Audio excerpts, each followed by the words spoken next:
I was born many years ago, a strong, bubbly, and bouncing boy. But at some point when I was about 2.5 years, I got very ill.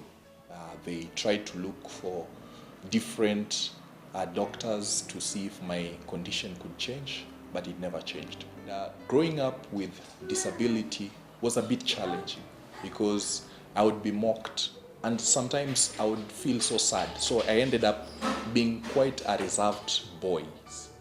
And even as I was pursuing my education, I remember being told that I will not amount to anything in life. But at a point, I resolved to let it inspire me to work hard. For those who thought that I would not amount into anything, I was like, my disability is not going to be my inability. And by God's grace, I was able to excel in school. In 2009, I lost my mother. She was diabetic. Her being one of my very best friends who I'll share so much with, it was such a painful moment for me.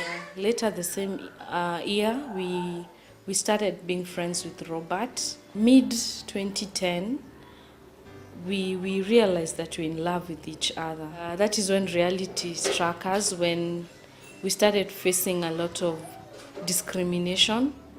I thank God for my dad who was able to understand me. I remember one time him telling me that as long as it's true love, he will always be on my side and I shouldn't worry about the others. Within the same year, I also lost my grandfather. Around the same year, my grandmother also was unwell. And in 2011, I also lost her. Still in 2012, I lost my paternal grandmother from cancer. And immediately after her burial, which was 2 months after our wedding, my dad got unwell. But last year, March 4th, we also lost him. Late last year, around November, we also received a call when Robert had lost his grandmother. And during the same time when Dad was unwell, that was Robert's dad, he had gone through some operation and we were waiting for some results. Going back home and just seeing how Dad was, we decided to call the doctor just to advise us on what we're supposed to do. The doctor told Robert that Dad was also suffering from cancer and it was in its advanced stage and nothing much could be done to him.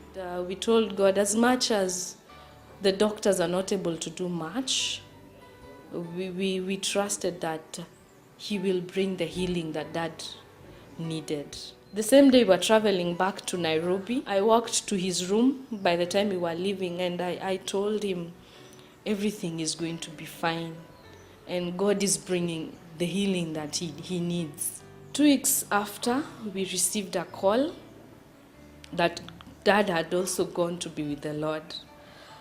It's not been an easy journey up to today, but we thank God because every time we cry unto him and ask for strength, he's always been there for us. When you cry unto God, that is the only place where you can get strength. So if you can just believe in him, dedicate yourself to him, all is going to be